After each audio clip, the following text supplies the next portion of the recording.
cómo va a estar esto. Primero, lo general, ¿no?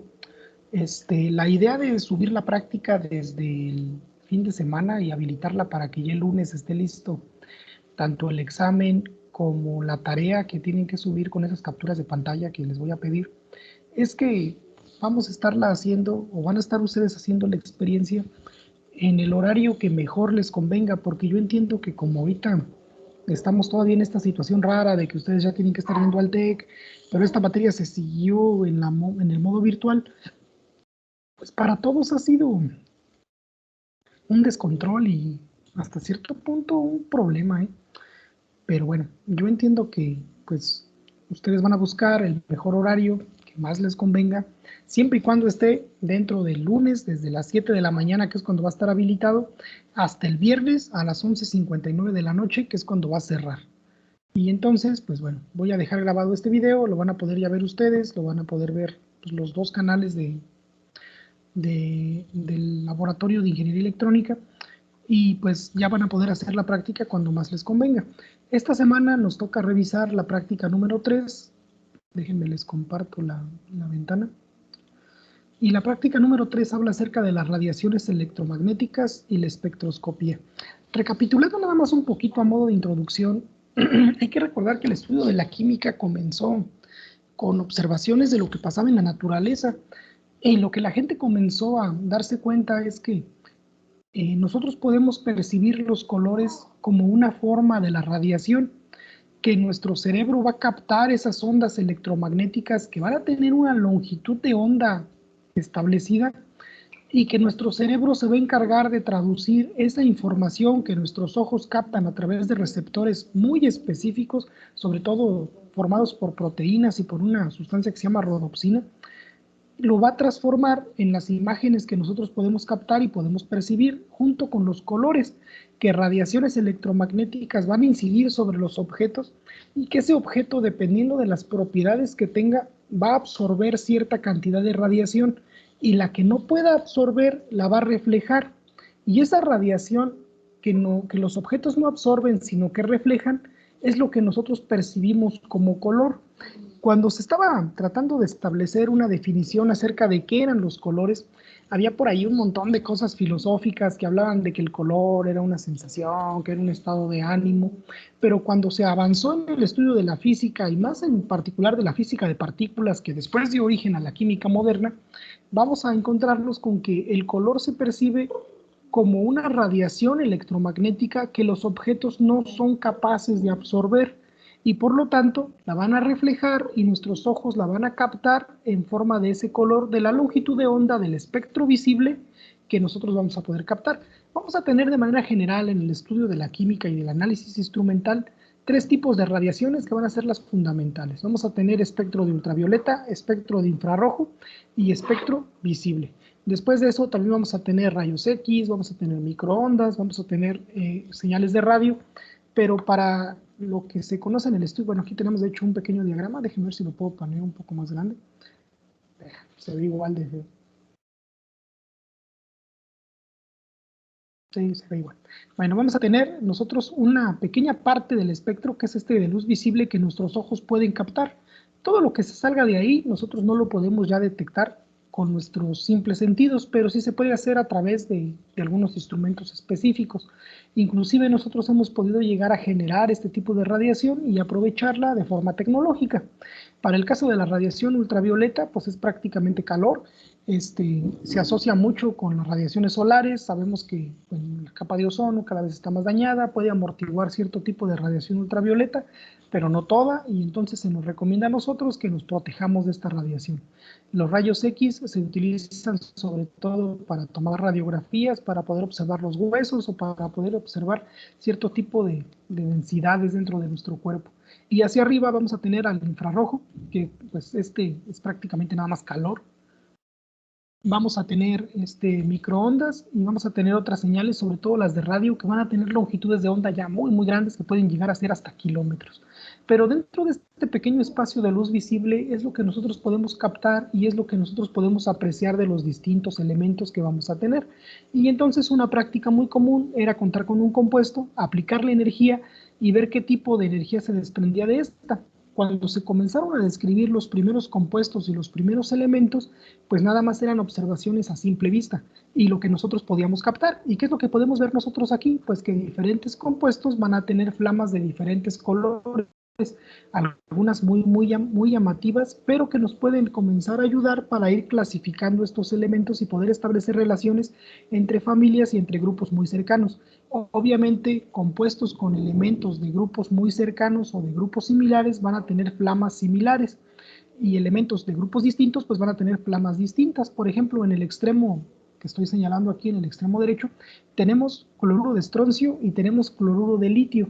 ¿En dónde estarán el litio y el estroncio? Pues están en el mismo grupo, en el grupo 1A, y por lo tanto su flama va a ser del mismo color o de un color muy parecido. Del otro lado tenemos al rubidio y al cesio, también están en el mismo grupo y tienen flamas también muy similares de un color algo así como violeta. Tenemos al sodio y al bario y también tienen el calcio y también tienen flamas muy características. Y entonces cuando se comenzaron a hacer estas primeras observaciones, pues se hacían nada más a simple vista, no se tenía un instrumento preciso para poder determinar cuál era la longitud de ese espectro de emisión.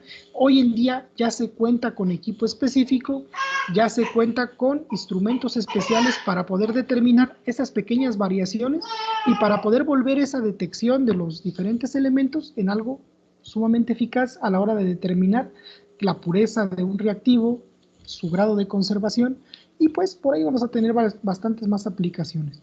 La práctica entonces del día de hoy va a tener como competencia específica comprobar la existencia de radiación electromagnética mediante algo que se conoce como radiómetro de Crookes. El radiómetro de Crookes lo vamos a tener en este pequeño GIF animado que está aquí abajo. Es esta especie de foco y vemos que tiene un pequeño filamento de metal y tiene unas láminas que por un lado están coloreadas de negro y por el otro lado están algo plateadas. Y lo que van a hacer es que esas paredes negras van a absorber la radiación electromagnética, pero como de un lado la absorbe y del otro no, pues lo que va a pasar es que van a chocar esas fuerzas y va a provocar que estas paletas giren. Si nosotros le damos play aquí a esto, vemos que acercan un foco, esa radiación electromagnética se ve absorbida por esas placas negras y vemos que el radiómetro va a girar. Entonces, la segunda parte es realizar observaciones referentes a espectros electromagnéticos que permitan identificar el espectro de luz visible y los espectros de emisión y ejecutar experimentos de efecto fotoeléctrico y fotoquímico que ayuden a reconocer el efecto de cierto tipo de radiación electromagnética. Para esto vamos a contar con algunos materiales que sobre todo son compuestos como los que tenemos aquí arriba en el GIF este animado. Y la idea era que ustedes impregnaran algunos papeles filtro con estos compuestos y luego los lleváramos a la flama del mechero y veamos qué colores podemos distinguir de ahí, cómo los podemos ir clasificando dependiendo de ese espectro que podemos detectar a simple vista y después compararlos con la tabla periódica para ver si realmente hay una correlación entre los grupos a los cuales estos elementos pertenecen y el espectro que nosotros podemos detectar a simple vista. Para poder completar esta práctica vamos a ver, creo que son bastantes videos esta vez. El video experimental 1 es una pequeña introducción en donde se nos habla acerca de la radiación electromagnética, qué es el electromagnetismo, cómo se aplica sobre todo para detectar la pureza o la concentración de algunas sustancias y pues vemos que es ya algo bastante común. El video número 2 nos habla acerca de la fotoquímica que nos va a ayudar a medir estas longitudes de onda y poder detectar esos diferentes elementos. El video experimental 3 es el radiómetro de Crookes con una explicación mucho más detallada de cómo funciona. En el laboratorio contamos con varios, se ve bastante entretenida la práctica, le acercamos una lámpara y pues comienza a girar y luego le tratamos de acercar otro tipo de radiación, sobre todo energía eléctrica y vemos que no funciona, tiene que ser energía fotónica. El video experimental 4 habla acerca de la espectroscopía, van a ver por un espectroscopio y vamos a ver ahí cómo es que se ve esa separación de los colores del espectro visible. El video experimental 5 nos habla acerca del uso del mechero de Bunsen con estas soluciones que íbamos a estar impregnando en los filtros y para ver la coloración que estas adquirían. El video 6, los espectros emitidos por los elementos, en los cuales pues también vamos a ver esta absorción de la luz o esta emisión de luz que pueden tener. Para el laboratorio virtual 3, lamentablemente para esta sesión, las prácticas no es tan amigable, es un poco más demostrativa que otra cosa. En esta hay muy poco por hacer. Les voy a compartir la otra ventana para que vean de qué estoy hablando con este laboratorio virtual, que es, pues es entretenido hasta cierto punto, pero no nos da mucha información. Bueno, vamos a tener aquí un espectroscopio muy sencillo. Vamos a tener aquí una fuente de radiación, vamos a tener un prisma que va a actuar como colimador, que va a dirigir esas energías y la va a separar en este espectro visible. Y de este lado vamos a tener algunos elementos encapsulados a los cuales se les va a hacer pasar también una corriente eléctrica para ver cómo es que reacciona. Tenemos, por ejemplo, al hidrógeno. Cuando se le aplica energía, nosotros podemos apreciar a simple vista que va a tener este espectro de líneas y vamos a poder aquí ir detectando qué longitudes de onda son las que da. Y nos dice que hay un pico de emisión en 656 nanómetros, va a haber otro en 486, otro en 434, otro en 410, otro en 397. Nosotros no podemos ver muy bien estos están ya en el ultravioleta, estos están en el infrarrojo, y el que quizás sí podríamos ver un poco más puede ser este de 480 el de 434 está en el ultravioleta cercano, quizás lo podríamos ya ver un poco, y este sí, 486, quizá ya se alcance a ver a simple vista. Este de infrarrojo no lo podemos captar, pero este sí. Y pues la idea es que ustedes analicen los espectros de líneas o de emisión para cada uno de estos elementos que pues son gases y se encuentran encapsulados aquí. Para cambiar aquí de ventana, nada más tenemos que ir apretando aquí estos botones y ya nos va a cambiar de elemento. Ahorita está en el nitrógeno y vemos que el espectro de líneas cambia completamente. ¿Por qué va a haber este cambio? Porque la cantidad de electrones que posee nitrógeno con respecto a hidrógeno va a ser diferente. Y entonces al aplicarle energía, los electrones se van a comportar de forma diferente y el espectro que va a emitir pues también va a ser diferente. Inclusive con el neón, que pues tiene nada más un electrón adicional comparado con el hidrógeno, vemos que el espectro cambia totalmente y que en este caso pues sí ya podríamos ver en el espectro visible algunas señales mucho más fuertes, como esta de 588. Para neón, pues vemos que el espectro se vuelve bastante complejo y para argón, pues es todavía mucho más complejo. ¿Qué es lo que van a hacer ustedes? Pues van a entrar aquí a esta página y van a venir aquí a observar cómo es que dependiendo de la cantidad de electrones que tengan, el espectro se va a volver cada vez más complejo para cada uno de los diferentes elementos. Entonces, para este caso, pues solamente tienen que venir aquí, ver cómo está con cada uno de estos y les voy a encargar entonces que tomen una captura de pantalla de cada uno de los elementos para asegurarnos de que pues sí los vinieron aquí al menos a ver, porque tampoco no hay mucho más que hacerle, no nos deja moverle aquí más a esto. Algo que pues hizo falta quizá de estas simulaciones que hubiera algún compuesto, que no fueran nada más elementos, sino que fueran moléculas, aunque fueran en estado gaseoso. Podríamos ver este espectro del dióxido de carbono, por ejemplo, y ver cómo se comporta, pero pues es lo que tenemos nada más. Entonces son 5 elementos, esperaríamos que entraran ustedes aquí, vieran cómo están los espectros y tomaran al menos una captura de pantalla para cada elemento. Recordando que esas capturas las tienen que guardar y después se van a adjuntar a modo de tarea. Para la otra parte viene algo que se conoce como efecto fotoeléctrico, en donde se dieron cuenta de que al aplicar una radiación en una longitud de onda determinada, se puede causar el desprendimiento de electrones de una placa que contiene un elemento en estado puro. Si nosotros atraemos esos electrones utilizando una batería, por aquí estaría el ánodo y el cátodo, lo que les voy a pedir es que, bueno, entren al simulador, le muevan aquí a la batería para que esté aquí en 8 voltios y le pongan la intensidad máxima a la lámpara o de 100%. La pueden poner manual o le pueden cambiar aquí con este pequeño botón. Si está en 100%, normalmente se ve mucho más aparatoso el desprendimiento de electrones. ¿Qué es lo que nos deja hacer nada más? Pues nos deja cambiarle de elemento. Por ejemplo, en el sodio vamos a comenzar a ver desprendimiento de electrones desde los 100 nanómetros y vamos a ver en qué punto ese desprendimiento se vuelve mayor. En el punto en el que ustedes vean un desprendimiento mucho mayor, ahí es donde van a detener bueno, por ejemplo, yo aquí en 237 veo que el avance ya se volvió mucho mayor con respecto de 100, y si comienzo a subirlo, veo que ya comienza a disminuir. Entonces van a ustedes a buscar el punto en el cual el desprendimiento de electrones sea mayor, y justo en ese punto le van a tomar la captura de pantalla que necesitamos para las evidencias. Entonces, si aquí en 246 es donde yo veo que está mayor, le tomo la captura de pantalla y paso al siguiente elemento, que en este caso sería el zinc.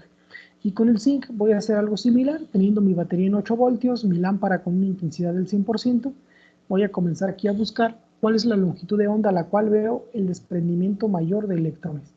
Y entonces, una vez que lo encuentre, pues también le tomo captura de pantalla y paso al siguiente.